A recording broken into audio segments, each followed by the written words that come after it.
Hello again. One thing I did today was try to download some data from a web repository of different openly available scientific data sets, but doing it for all several hundred different batteries that were tested would have been too time consuming from my end. So I wrote a script to do that for me. Let's start off by taking a look at the data set.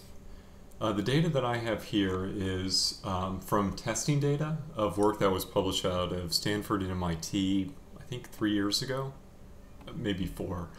And when I'm trying to find this data, they initially provided it to me in some condensed formats, which is great. This was a point I started from originally, but I found that I wanted the raw data from the experiment. So to get that for this particular data set, I can search through by clicking on the batches for the data. I can then click on the channel for each member of that batch and eventually go to the data file. Now if I click on this data file here, it's going to download it for me. It's going to take a little bit, so we're going to go ahead and kill it. But this would have been a great way of getting access to the data if I wasn't already aware of how to do web scraping technologies. That's what we're going to talk through today. So the tool that I use to pull this data is called Selenium. Selenium's a pretty neat bit of software. What it will do is launch a web browser for you and then allow you to control that web browser via Python. So let's say I want to force my web browser to go to google.com. I can call that, and my web browser is now on Google. So if I go through here, I can then make it do some more interesting things. Like, let's say I want to have it click the I'm feeling lucky button. So what I need to do is I need to get the, not the source, I want to inspect the page so I can find where that button is. This button, if I inspect, I get the name of the button. So here this one has a class that's specific to it. There's some other things like IDs and such. If you learn some HTML, you can find the kind of different ways of identifying each bit on the page. But what I, in short, can do is I can take some of that information and I can use it to find that part of the web page. So let's say I want to find something with a class name of whatever it was. Let's go back to my driver web page. Looks like it was, okay, so I'm feeling playful is a button named GBFQBA or whatever. Let's see if I can grab that real quick. GBQFBA. GBQFBA. Alright, so I found my button. I pull that button out and let's click it. So now I force my web page. Oh, element not iteratable.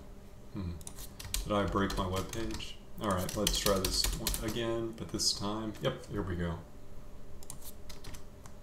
So I've loaded my website, and it should click the button. This is what I get for trying to do something not real. Suffice it to say, if that had worked, I'm not going to go back and fix it to show you an example that does. I would have found the name of a button on my web page that I could then have called this click function to be able to interact with that particular button. If I click that button, it would have had the same effect of me walking through that web page on my own. So what we're going to do is go to this web page and show you a little bit on how that works. I've created this function here which does that wrapping for me. There's a couple bits of other stuff you need to do this well. The first thing I need to do is I need to wait for this web page to load in.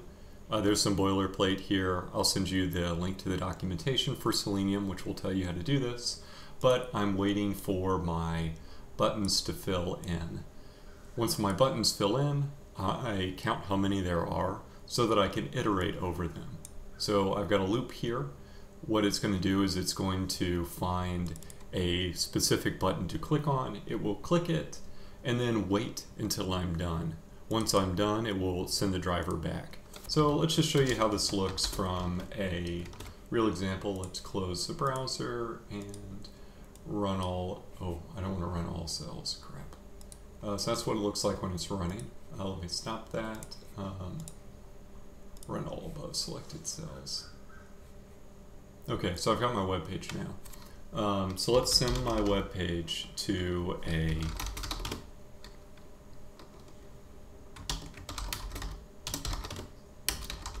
send it to one of the websites. All right, so now I've waited a bit, so it's already loaded in. And let's iterate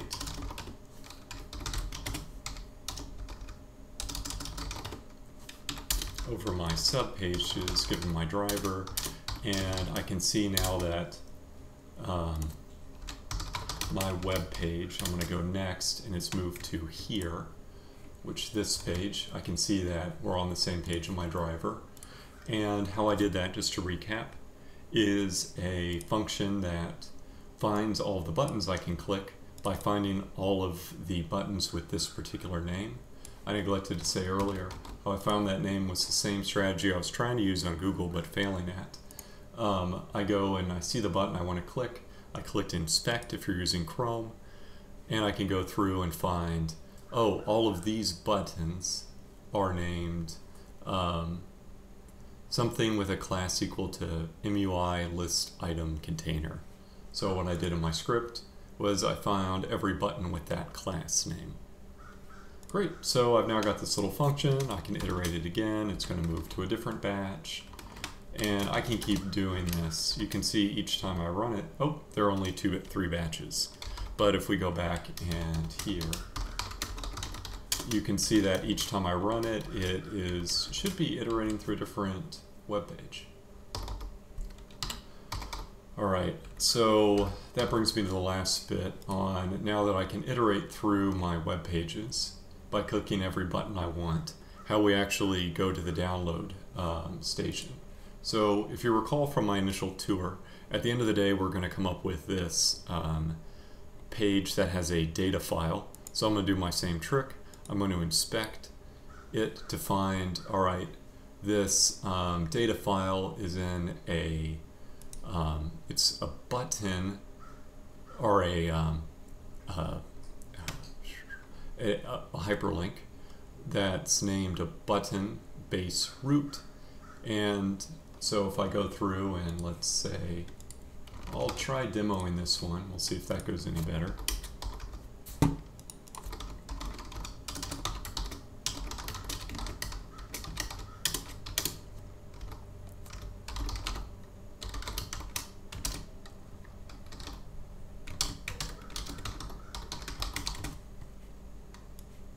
So here I've got my WebDriver has moved to that page. Let's find all the buttons that are named MUI button small. All right, I have 3 buttons. You can see here it all printed out. That matches to my web page here. So if I go to my last button and click it, it's going to cause my web page, oops, my last button and click it, it's going to cause my browser to download that file. Hey, there was that demo I tried to show you with Google earlier. Find your element and then interact with it. But I don't want to have it download just anywhere. I want to go through and actually control where that's going. So what this, the next strategy I'm going to use to interact with my web page is I'm going to get the web link that was pointed to by my button. So what I'm doing is I'm going to get attribute href. If you're a little bit familiar with HTML, this should be familiar. Sorry, the screen size is probably small here, but you can see anything that's named hyperlink A has a href, which is where that hyperlink points to. So here all I did is get that data, and now I can download it on my own.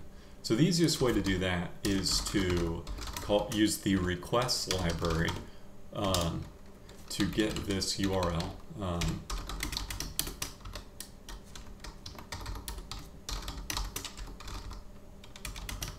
So I called request, and you notice it's going to take a second because I'm actually downloading the whole file right now.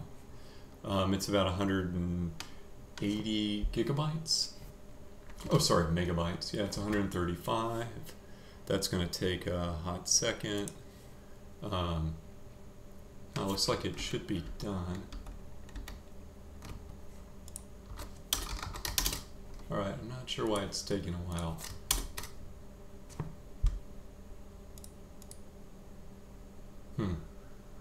Oh yeah, there we are. Yeah, so it's finished. It finished correctly, and I can see that my content of this object is about 130 megabytes. So I've just downloaded the whole file.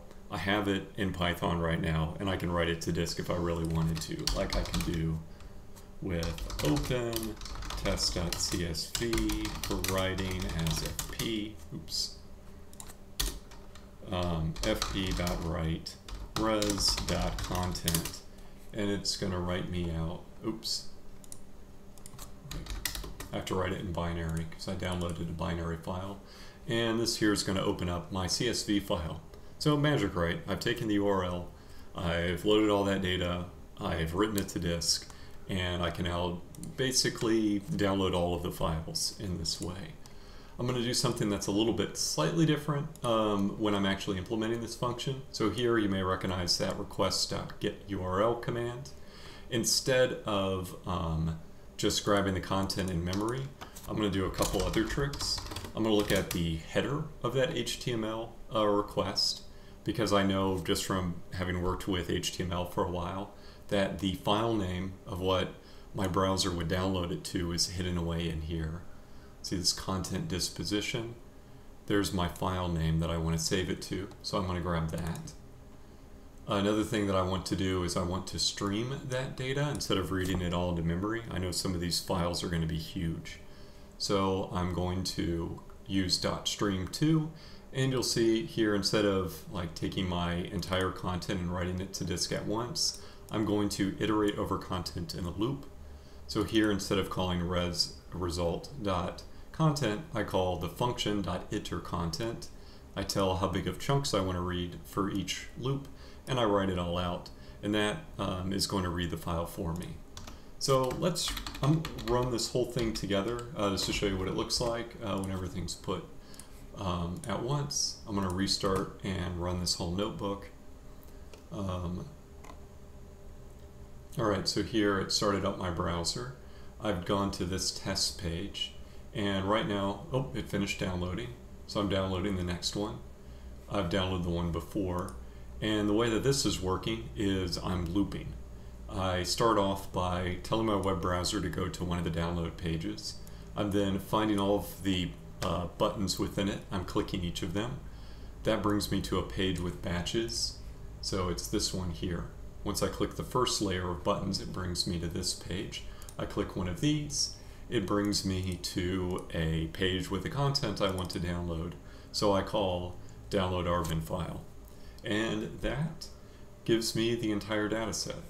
So what we have here is now just a tool for allowing me to download the entire data set. It's going to take about 17 minutes, so I'm going to stop the video here.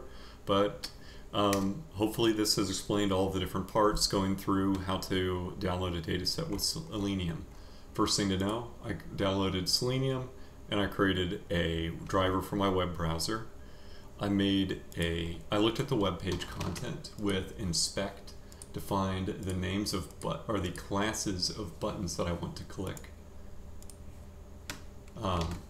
Then I wrote a function that will find all the buttons. It will click them one by one. After I finish clicking them, I step back. I go to the back of the page, I click the next one. And then I created this download function that does two things. It finds the URL that I want to download. It pulls the file name from that download link, and then I stream the content to disk. And that is everything. Hopefully this has been a helpful tutorial. I acknowledge this is one I should have rehearsed beforehand, but that's not the theme of these videos. Thank you, and I hope you're enjoying your day.